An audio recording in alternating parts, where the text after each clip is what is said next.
Hello everybody and welcome to the Quilters Apothecary. So today we're doing a quick flash toot. I thought we would fire up the camera for a minute because I am working on an edge to edge and it's a grandmother's flower garden with an uneven edge. So I'm showing you how I am basting down the side of the quilt so that way it's nice and square and straight. Okay, so now here is our quilt, and as you can see, this is a English paper pieced flower garden, and it's beautiful cave fabric, and it's got an under layer of the pre-washed muslin. Anytime I have a hand piece quilt top, between the batting and the quilt top, I like to put a layer of pre-washed muslin. That way, after washings, when this quilt gets washed, the seams are not going to spread apart, depending on how well they did their hand stitching. So, next thing I'm going to do, she did not cut her tabs off, and I believe she's going to square them up. I'm not sure, but she said she might not. So we shall see. But what I'm going to do is I'm going to run a basting stitch down the edge here. Now I already ran a basting stitch down the edge of the muslin just to keep that stable and in place. I'm going to go over here and I'm going to hit my vertical channel lock. And now I'm going to slide down. I always want to start from the bottom of my throat space. Put this here. Going to lock my stitches.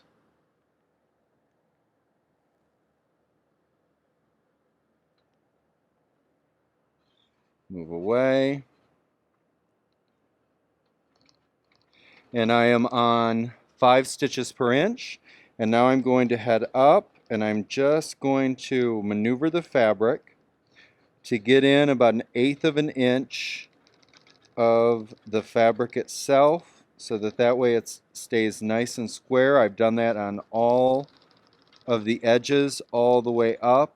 I've kept the vertical channel lock on the same place every time I roll. You can see it meets right there if we want to get a nice shot where that meets. Okay, so you can see that meets perfectly. Okay, so the next thing I'm going to do is I'm going to go ahead, I'm going to slide up, I'm going to remove my channel lock. So I'm going to start here. Now I have these edges basted and everything is stable now. So now I can go in to the end. I need to take off my vertical channel lock.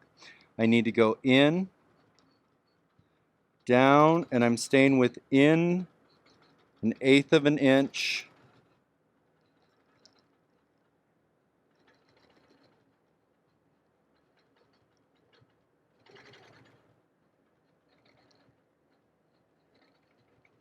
Now I'm going to go all the way down within my throat space so that I can end up at the bottom.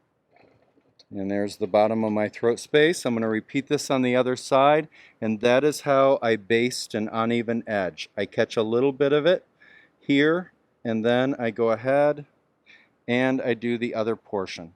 Okay, so now we're on the other side. I'm going to go ahead, I'm going to baste up this muslin and stabilize that. And of course, again, I'm going to be working from the bottom up. That way, if there is any fullness, I am keeping it consistent and working it in. Okay, so now we're down at the bottom. I'm going to go ahead, I'm going to pick up my thread.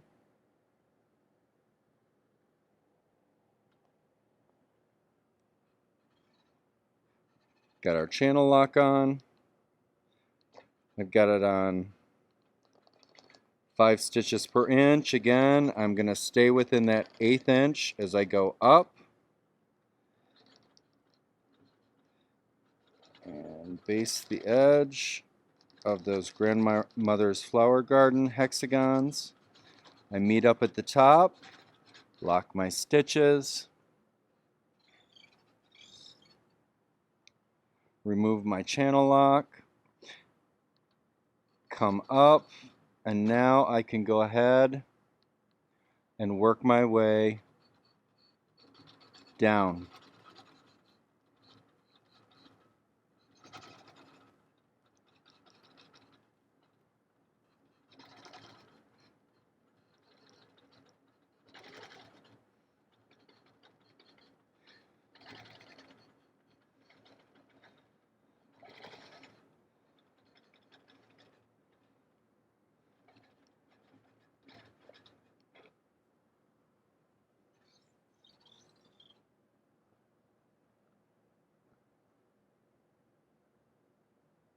Trim my thread, so now I have my edges basted on both sides, and now I can go ahead and continue with my edge to edge.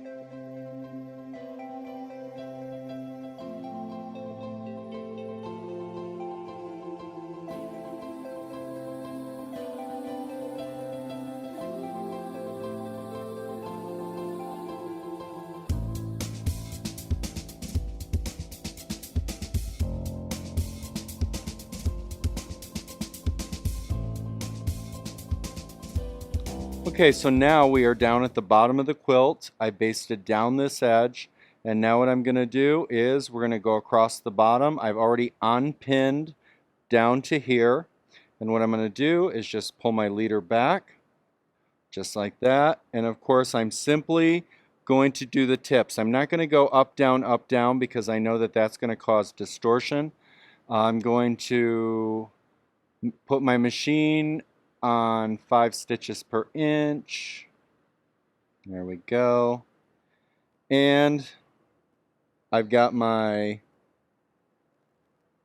to go up just a smidge higher.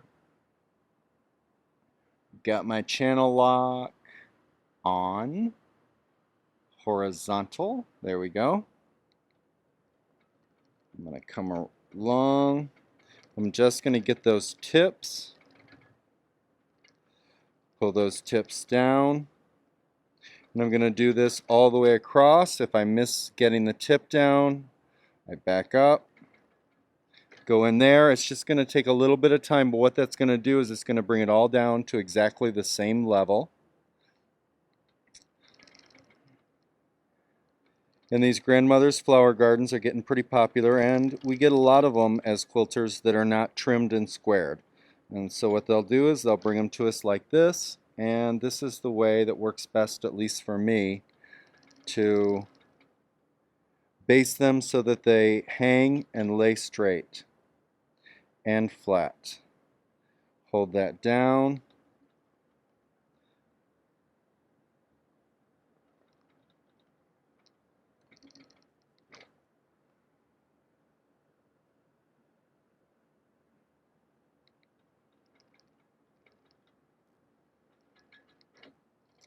Work my way down the quilt.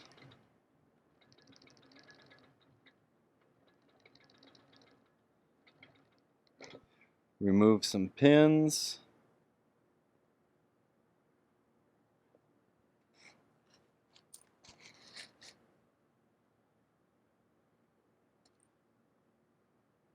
I don't want to remove all of them. I still want to keep some tension.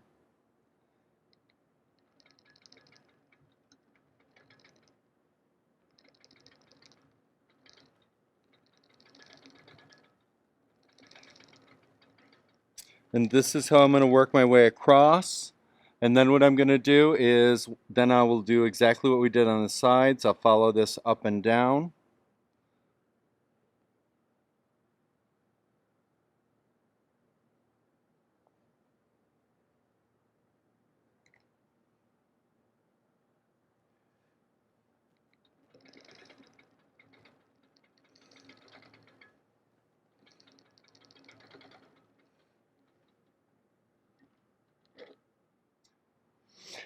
Now what I'm going to do is I'm going to set my vertical channel lock again. I'm simply going to go up. I've just got one to do, but I will go ahead up there and meet that. And then I'm simply going to come back down, take off my horizontal, go in my 1/8 of an inch, just in case she chooses to do the specialty binding. There we go. And now I'm going to head over to the other side and work my way up, down, up, down.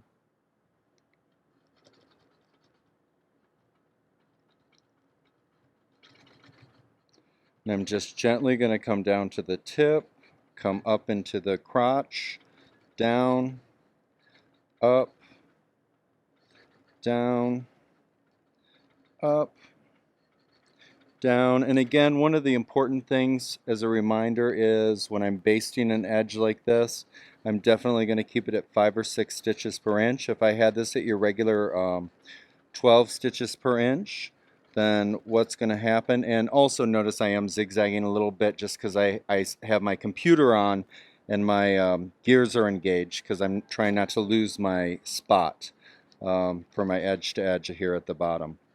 But what I was saying was I'm going to keep it on that 5 or 6 stitches per inch because if I had it on 12 stitches per inch, it could cause distortion here.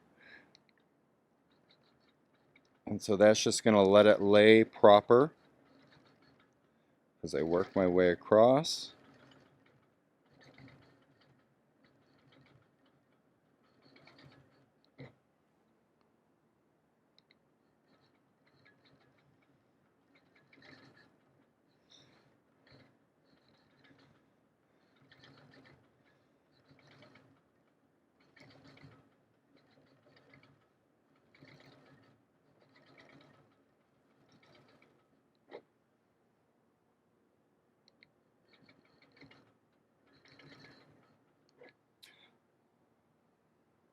Now, if I were sure that she were going to trim this, what I would do is I would also put a sew line right across this section.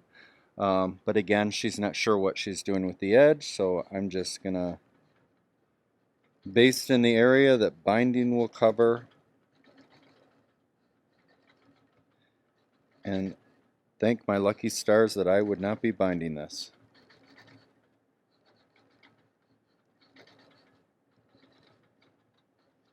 Okay, so there is our flash toot on how to baste the edge of an uneven quilt. We'll see you next time. Take care of yourself and take care of each other.